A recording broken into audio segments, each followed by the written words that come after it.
Friends, നമ്മുടെ പുതിയ വീഡിയോയിലേക്ക് എല്ലാവർക്കും സ്വാഗതം. ഞാൻ ലക്ഷ്മി. എല്ലാവരും സുഖമായിട്ടിരിക്കണമെന്ന് വിശ്വസിക്കുന്നു. നമ്മുടെ ഇന്നത്തെ ടിപ്പ് ഉണക്കമുളക് വർഷങ്ങളോളം സൂക്ഷിക്കാനുള്ള ഒരു കുഞ്ഞു ടിപ്പാണ്. അപ്പം നമുക്ക് പെട്ടെന്ന് തന്നെ വീഡിയോയിലേക്ക് പോകാം. നമുക്ക് ആദ്യം ഡെയിലി യൂസിന് വേണ്ടിയിട്ട് എങ്ങനെ സ്റ്റോർ ചെയ്യുന്നതെന്ന് നോക്കാം. അപ്പം അതിനായിട്ട് നമുക്ക് ഇതിൻ്റെ തണ്ടൊക്കെ ഒന്ന് കളഞ്ഞെടുക്കണം. ഇപ്പോൾ തണ്ടെല്ലാം റിമൂവ് ചെയ്ത് മാറ്റിയിട്ടുണ്ട്. നമുക്ക് ഇതുപോലെയുള്ള കണ്ടെയ്നറിലാക്കിയതിന് ശേഷം നമുക്ക് ഡെയിലി ആവശ്യത്തിനുള്ളത് ഒന്ന് അടച്ചിട്ട് നമുക്ക് സ്റ്റോർ ചെയ്ത് വെക്കാൻ പറ്റും.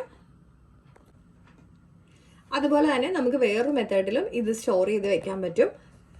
അതിനായിട്ട് ഞാനിവിടെ കുറച്ച് കായപ്പൊടി ഒന്ന് എടുത്തിട്ടുണ്ട്. ഇല്ലെങ്കിൽ നമുക്ക് കട്ടക്കായമാണെങ്കിലും എടുക്കാം. നമുക്കിതൊന്ന് മടക്കിയെടുക്കാം. എന്നിട്ട് നമുക്ക് ഈ ഉണക്കമുളക് വെക്കുന്ന നമ്മുടെ ബോക്സിന്റെ സൈഡിലായിട്ട് ഇതൊന്ന് വെച്ചു കൊടുക്കാം. കട്ടക്കായ വേണമെന്നുണ്ടെങ്കിൽ നമ്മളിങ്ങനെ പേപ്പറിൽ പൊതിയണം എന്നൊന്നുമില്ല. അത് അതുപോലെ ഒരു പീസ് ഇതിനകത്തോട്ട് വെച്ചു കൊടുത്താൽ മതി. അപ്പം ഇതിൽ നമുക്ക് പ്രാണികളോ പൂപ്പലോ ഒന്നും വരാതെ നമുക്ക് മാസങ്ങളോളം സൂക്ഷിക്കാൻ പറ്റും.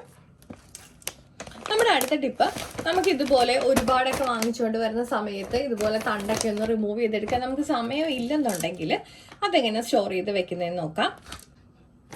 അതിനായിട്ട് നമുക്ക് കൊണ്ടുവരുന്ന കവറ് നമ്മളൊന്ന് ജസ്റ്റ് പൊട്ടിക്കണം. അതിനുശേഷം ഇതിനകത്ത് എയറൊക്കെ ഒന്ന് കളഞ്ഞ് എടുക്കണം.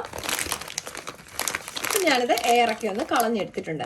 അല്ലെന്നുണ്ടെങ്കിൽ നമുക്ക് ഒരു എയർ ടൈറ്റ് കണ്ടെയ്നറിലാണെന്നുണ്ടെങ്കിലും വെക്കാൻ പറ്റും. അപ്പോൾ നമ്മൾ ഫ്രീസറിലായതുകൊണ്ട് ചിലപ്പോൾ അത്ര സ്പേസ് ഉണ്ടാവില്ല സ്റ്റോർ ചെയ്യാൻ വേണ്ടിയിട്ട്. ഒരുപാടൊക്കെ ഉള്ള സമയത്താണ് ഫ്രീസറിൽ വെച്ച് സൂക്ഷിച്ചു കഴിഞ്ഞാൽ എത്ര വർഷം വേണമെന്നുണ്ടെങ്കിലും നമ്മുടെ ഉണക്കമുളക് കേടാകാതെ സൂക്ഷിക്കാൻ പറ്റും. ഇതുപോലെ നമുക്ക് ഫ്രീസറിൽ വെച്ചു കൊടുക്കാൻ പറ്റും. ഞാൻ അതുപോലെ തന്നെയാണ് നമ്മുടെ കാശ്മീരി ചില്ലിയും ഇതുപോലെ തന്നെ സ്റ്റോർ ചെയ്ത് ഫ്രീസറിൽ വെച്ചിട്ടുണ്ട്. അതുപോലെ തന്നെ നമുക്ക് ചതച്ച മുളകും ഈ സെയിം പോലെ തന്നെ നമുക്ക് ഫ്രീസറിൽ സൂക്ഷിക്കാൻ പറ്റും. ലാസ്റ്റ് ആയിട്ട് കാണിക്കാൻ പോകുന്നത് വളരെ യൂസ്ഫുൾ ആയിട്ടുള്ള ഒരു ടിപ്പ് കൂടിയാണ്. അതിനായിട്ട് നമുക്ക് തണ്ടെല്ലാം റിമൂവ് ചെയ്ത് ഉണക്കമുളക് എടുക്കാം. മുളകില് പൂപ്പൽ ഒരു ശകലം പോലെ കയറാതിരിക്കാനുള്ള ടിപ്പാണ്. നമുക്ക് മഴക്കാലമൊക്കെ ആയിക്കഴിഞ്ഞാൽ നമ്മൾ എങ്ങനെ സ്റ്റോർ ചെയ്താലും ചിലപ്പോൾ ഇച്ചിരി പൂപ്പലൊക്കെ വരാൻ സാധ്യതയുണ്ട് പുറത്ത് വെക്കുന്നതിൽ. അപ്പോൾ അതിനായിട്ടുള്ള ടിപ്പാണ്. അപ്പോൾ അതിനായിട്ട് ഞാനൊരു പാത്രം വെച്ച് കൊടുത്തിട്ടുണ്ട്. ലേശം അടിക്കട്ടിയുള്ള പാത്രം വെക്കണം. അതിലേക്ക് നമുക്ക് കുറച്ച് നെയ്യാണ് ഒന്ന് ഒഴിച്ചു കൊടുക്കേണ്ടത്. നമ്മൾ എടുക്കുന്ന അളവിനനുസരിച്ചിട്ടുള്ള നെയ്യായിരിക്കണം ഒഴിക്കേണ്ടത്. നെയ്യ് ചൂടാകുമ്പോഴത്തേക്ക് നമുക്ക് നമ്മുടെ ഉണക്കമുളക് തണ്ടെല്ലാം മാറ്റിയത് ഒന്ന് ഇട്ട് കൊടുക്കാം. എന്നിട്ട് നമുക്കിതൊരു ചെറിയ തീയിലിട്ട് നന്നായിട്ടൊന്ന് മൂപ്പിച്ചെടുക്കാം.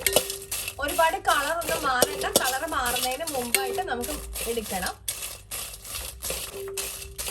ചെറുതായിട്ടൊന്ന് ഡ്രൈ റോസ്റ്റ് ആയാൽ മാത്രം മതി. അല്ലാതെ നമ്മൾ മറ്റേ ഉണക്കമുളക് മൂപ്പിക്കുന്ന ആ ഒരു പരുവൊന്നും ആകേണ്ട ആവശ്യമില്ല. ജസ്റ്റ് ചെറു തീയിലിട്ട് ഒന്ന് ഡ്രൈ റോസ്റ്റ് ചെയ്തെടുക്കാം. നമ്മുടെ ചാനലിൽ കരിവേപ്പില സ്റ്റോർ ചെയ്യാനുള്ള വീഡിയോ ഒക്കെ ഇട്ടിട്ടുണ്ടായിരുന്നു. അപ്പൊ ആരെങ്കിലും കണ്ടിട്ടില്ലെങ്കിൽ ഒന്ന് കണ്ടു നോക്കണേ.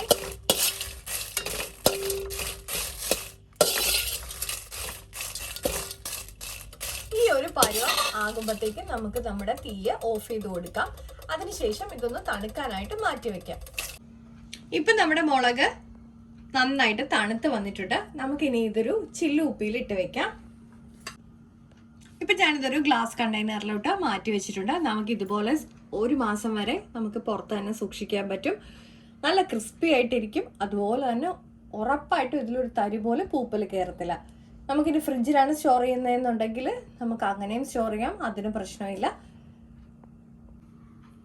അപ്പൊ ഇതൊന്ന് അടപ്പിട്ട് സൂക്ഷിച്ചാൽ മതി. ഇന്നത്തെ ടിപ്പ് വീഡിയോ എല്ലാവർക്കും യൂസ്ഫുൾ ആണെന്ന് വിചാരിക്കുന്നു. അപ്പോൾ എല്ലാവരും ഒന്ന് ഷെയർ ചെയ്യാൻ മറക്കല്ലേ. അതുപോലെ തന്നെ ലൈക്ക് ചെയ്യാനും കമന്റ് ചെയ്യാനും സബ്സ്ക്രൈബ് ചെയ്ത് സപ്പോർട്ട് ചെയ്യാനും മറക്കല്ലേ. അടുത്ത വീഡിയോയിൽ കാണും വരെ നന്ദി, നമസ്കാരം.